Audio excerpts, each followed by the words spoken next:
I just came from the house of a girl I used to date. It's her birthday today, actually. And what I did, we're not dating anymore, but I just wrote her a happy birthday card. It's actually from a journal entry that I had wrote a couple months ago after she broke up with me. But had no intent on sending it at the time. It was just purely for closure. And yeah, I'm in the space now where I could send it from a pure place, and that's what I did. I just picked up a birthday card, wrote a little note in there, slapped in the journal that I wrote a couple months ago, and just dropped it off. So that's the thing, dude. It's not about pride. Like, people always talk about this whole no contact BS. Whoever talks first loses. It's like, is that really how we want to live? I was talking to my buddy about that, and he kind of opened my eyes to that, how we're all just playing this prideful game of who strikes first. And it's not a good way to live, man. It's not healthy. You don't want to go your whole life just suffocated about making life a game of chess. Just constantly thinking about the next move. I think there's times and place for that.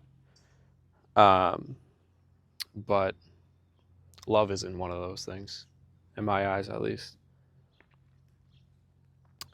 But yeah, dude, what I want to talk about. Sometimes what we're afraid of is things working out. For example, just going off of that, dating a girl, right? I think the reason we get scared is not because we're going to get rejected. It's actually, we have this fear that things might actually work out, right? Because the first date goes well. Now you're planning, how do I make a second? How do I make it better?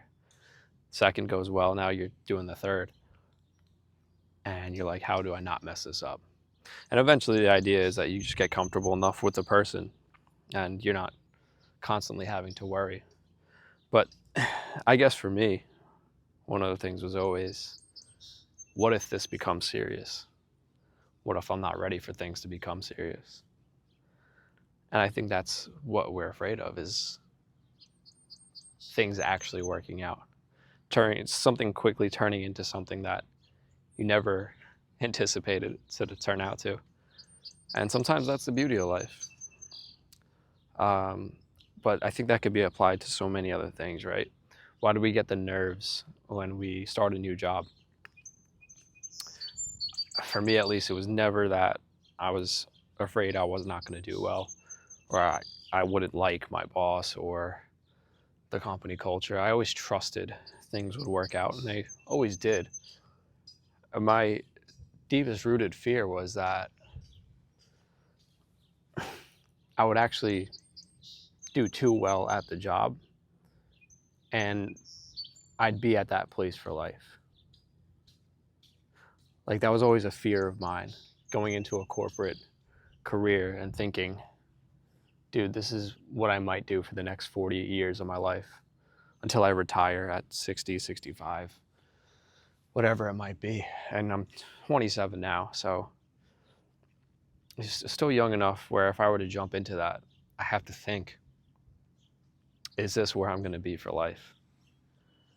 And that's never a feeling that sat well with me. And it's for that reason I think we have to look at our lives and see where we are unafraid to do things.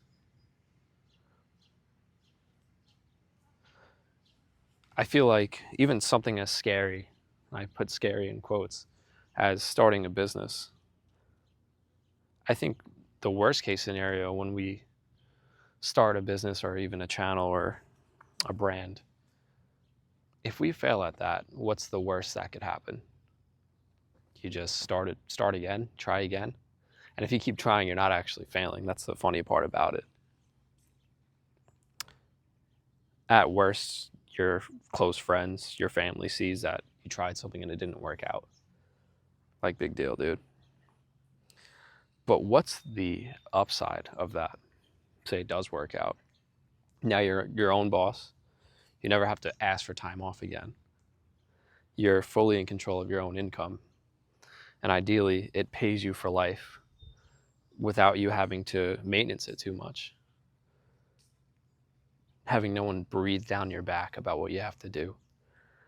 How cool is that feeling, right?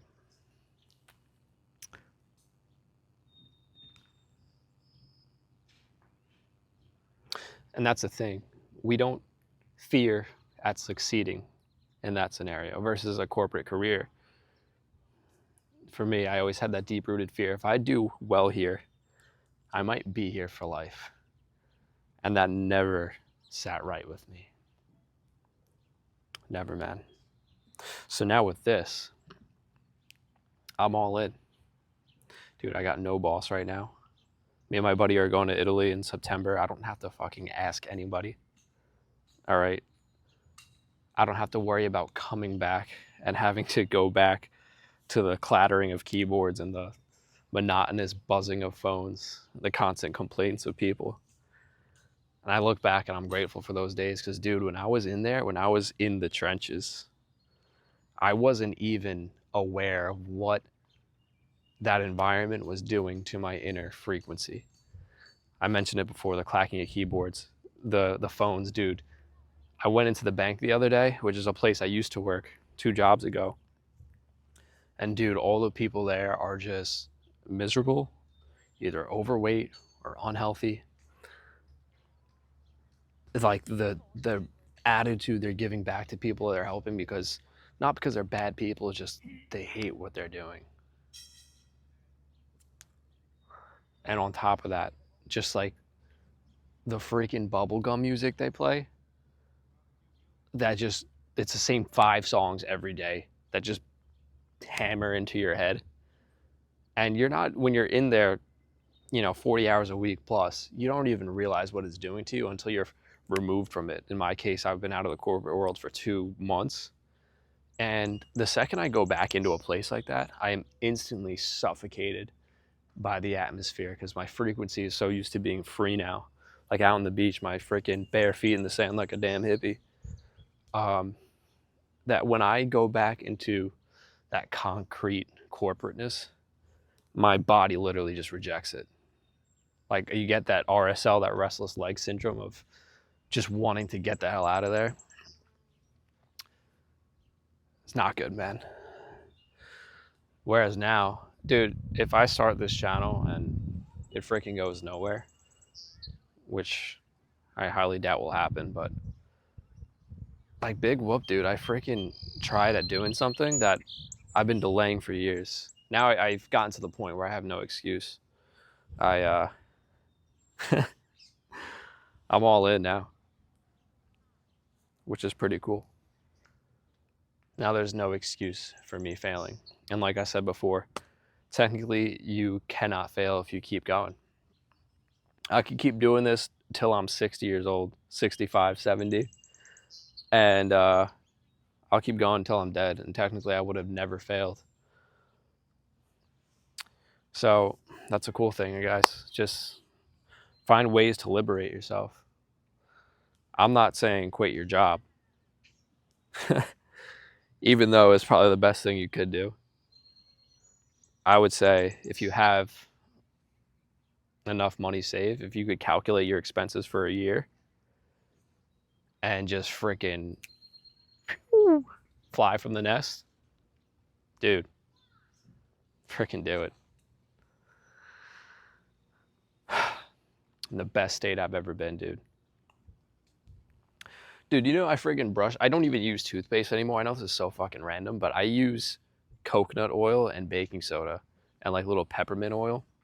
Dude, I told you, hippie maxing is the wave. Like, I'm just rejecting all this shit that the world is pushing down our throats, literally. Like, dude, the toothpaste you're freaking using has these sulfates. It has titanium dioxide. Like, literally every time you brush your teeth, you're like ingesting it. And I'm not trying to fearmonger. Do with this information with what you like. But dude, it's just like these small little changes that I'm making in life that make me a little bit more free. Like, I don't fucking buy toothpaste anymore. I just make it, and it's more healthy. Dude, I don't have any gut issues anymore. Like, I just realized, like, small things like this just add up. And I'm going to be making more videos on this kind of stuff, too. Dude, hippie maxing is the freaking wave. All right? But yeah, dude, it's getting misty out. Starting to get rained on. So I'm going to leave it at that. I wish you guys the best. I'll talk to you guys soon.